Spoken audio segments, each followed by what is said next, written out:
இங்கே ஒரு பெரிய ஆக்சிடென்ட் நடந்துருச்சு. பஸ்ஸோடு ஆயில் லோரி மோதிச்சு. மனசு கலங்குது. சவுதி அரேபியாவில் பேருந்து எண்ணெய் லாரி மோதிய விபத்தில் 45 பேர் டெட். நேற்றைய முன்னாள் பார்த்தீங்கன்னா இந்த மாதிரி ஒரு வீடியோவை அப்லோட் பண்ணியிருப்பாங்க. அதாவது பார்த்தீங்கன்னா சவுதி அரேபியாவில் ஆக்சிடென்ட் நடந்ததில் 45 பேர் நம்மளுடைய இந்தியர்கள் பார்த்தீங்கன்னா இறந்துருப்பாங்கண்ணே. ஆனால் இதில் தான் ஒரு ட்விஸ்ட்டு நடந்திருக்கு. அதாவது பார்த்தீங்கன்னா இறந்தவங்களோட உடல், அதாவது பார்த்தீங்கன்னா ஹைதராபாத்தை சேர்ந்தவங்களோட உடல் பார்த்தீங்கன்னா ஏன் ஹைதராபாத்துக்கு கொண்டு வராமல் அங்கேயே வச்சுருக்காங்க. என்ன தான் நடந்துக்கிட்டு இருக்குது சவுதி அரேபியாவில் அந்த ஒரு பிளேஸில் ஆக்சிடென்ட் நடந்த இடத்துல? இதுக்கு ஒரு முக்கியமான காரணம் யாராக இருக்கும், அதெல்லாம் தேடி கண்டுபிடிச்சிட்டாங்களா இல்லையான்னு எல்லாத்தையும் நம்ம இந்த ஒரு வீடியோவிலே பார்க்க போகிறோம். நம்ம சேனலுக்கு நீங்கள் புதுசாக வந்தீங்கன்னா பிடிச்சிருக்கு இல்லையா, உடனே லைக் பண்ணுங்கடும். மேலும் இனிமையான அப்டேட்ஸ் வேண்டும்னா சப்ஸ்கிரைப் பண்ணிடுங்கடும். ஃப்ரெண்ட்ஸ்க்கு ஷேர் பண்ண மறக்காதீங்க. இந்தியாவை சேர்ந்தவங்க ஒருத்தவங்க இந்தியாவில் இல்லாமல் வெளிநாட்டுகளில் இருந்து வேலை செஞ்சுக்கிட்டு இருப்பாங்க. சடனாக பார்த்தீங்கன்னா அவங்க இறந்துட்டாக்க அவங்களுடைய உடல் பார்த்தீங்கன்னா இந்தியாவில் இருக்கிற அவங்களுடைய குடும்பத்துக்கு பார்த்தீங்கன்னா எடுத்துகிட்டு வந்து கொடுக்கணும். இதுதான் முக்கியமான விஷயம். இதுதான் வழக்கமாக வச்சுக்கிட்டு இருக்காங்க. ஆனால் இப்போ பார்த்தீங்கன்னா சவுதி அரேபியாவில் இறந்தவங்களோட உடல் பார்த்தீங்கன்னா ஹைதராபாத்துக்கு கொண்டு வராமல் அங்கேயே வச்சுக்கிட்டு இருக்காங்க. ஆக்சிடென்டாகி இறந்தவங்களோட உடல்களை அங்கேயே வச்சுக்கிட்டு இருக்கிறது மட்டும் இல்லாமல் பார்த்தீங்கன்னா அங்கேயே பார்த்தீங்கன்னா புதைக்க போகிறதா சொல்லியிருக்காங்க.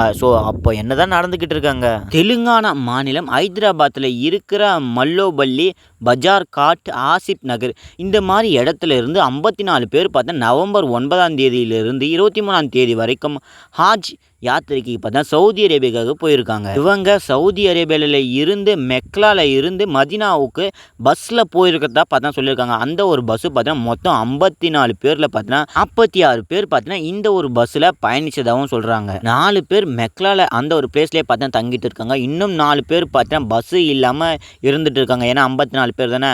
அதனால் 46 பேர் மட்டும் போட்டோன்னு பார்த்தீங்கன்னா இருந்துட்டு இருக்காங்க. போன அந்த 46 பேர் பார்த்தீங்கன்னா அங்கேயே இறந்துட்டு இருக்காங்க. 16ஆம் தேதி நள்ளிரவு 1:30 மணிக்கு விபத்து நடந்ததால் பார்த்தீங்கன்னா அப்பயே இறந்துட்டு இருக்காங்க. பஸ்ஸில் ஆழ்ந்த தூக்கத்தில் பார்த்தீங்கன்னா இருந்திருக்காங்க. மொத்தம் கேட்டிங்கன்னா 18 பெண்கள், 17 ஆண்கள், 10 குழந்தைகள் பஸ்ஸில் பயணித்தவங்க இறந்துருக்காங்க. இந்த பஸ்ஸில் பயணித்தவங்க ஒரு ஆள் மட்டும்தான் பார்த்தீங்கன்னா உயிரோடு இருக்காங்க. அது வேறு யாரும் இல்லை, முகமது அப்துல் சோயிப்.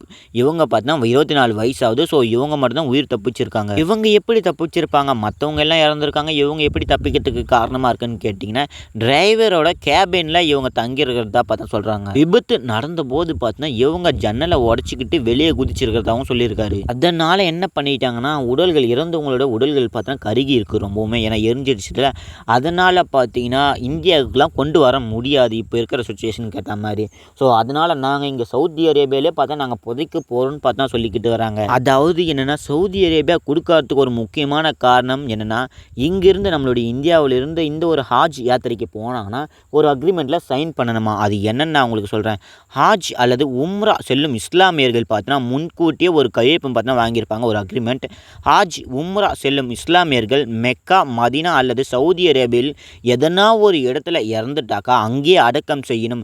அதுக்கு தான் பார்த்தா இந்த ஒரு அக்ரிமெண்ட்டில் சைன் பண்ணியிருக்கிறதா பார்த்தா சொல்லிக்கிட்டு இருக்காங்க. இதனால தான் சவுதி அரேபியாவில் இருக்கிற கருகிய உடல்களை இந்தியாவுக்கு கொண்டு வராமல் சவுதி அரேபியாவில் பொழைக்க போகிறதா பார்த்தா சொல்லிக்கிட்டு வராங்க. உடல்கள் பார்த்தீங்கன்னா ரொம்பவுமே டேமேஜ் ஆகிருக்கு. அதனால் இந்தியாவுக்கு கொண்டு வரது ரொம்பவுமே கஷ்டம். அவங்களும் பார்த்தா ட்ரை பண்ணி தான் பார்க்குறாங்க சவுதி அரேபியா. அவங்களாலையும் முடியாமல் இருக்கிறாங்கன்னு நினைக்கிறேன். இறந்தவங்க அவங்களுடைய உடல்கள் எல்லாம் எங்கே புதைக்க போகிறாங்கன்னா சவுதி அரேபியாவில் இருக்கிற மதினா இந்த ஒரு பிளேஸில் பார்த்தீங்கன்னா ஜன்னத்தில்னு ஒரு பகுதி பார்த்தீங்கன்னா இருக்குது. அங்கே அடக்கம் செய்ய போகிறதா பார்த்தா சொல்லியிருக்காங்க. அவங்களுடைய மதப்படி, அதாவது பார்த்தீங்கன்னா அவங்க எந்த மாதிரி சடங்கு சம்பிரதாயம்லாம் செய்வாங்களோ அந்த மாதிரி தான் இவங்களை அடக்கம் செய்ய போகிறதாகவும் சொல்லியிருக்காரு. இறந்தாங்க இல்லையா, அவங்களுடைய குடும்பத்திலிருந்து 2 பேரை பார்த்தா சவுதி அரேபியாவுக்கு வர சொல்லியும் பார்த்தீங்கன்னா அழைப்பு விடுத்திருக்காங்க. இந்த அக்ரிமெண்ட் பாலிசி நீங்கள் இறந்துட்டீங்கன்னு நாங்கள் இங்கேயே புதைச்சிடுவோம், இந்த மாதிரி சடங்குகள் செஞ்சிடுவோம்னு பார்த்தீங்கன்னா சொல்கிறது எல்லாம் பார்த்தீங்கன்னா ஹாஜ் பயணியர்களுக்கு மட்டும்தான் சொல்லியிருக்காங்க. மற்றபடி சவுதி அரேபியா போகிறவங்களுக்கு எந்த நடந்தாலும் பார்த்தீங்கன்னா அவங்களுடைய சொந்த நாட்டுக்கு அவங்களுடைய உடல்களை பார்த்தீங்கன்னா கொண்டு செல்றதாகவும் தான் சொல்லியிருக்காங்க.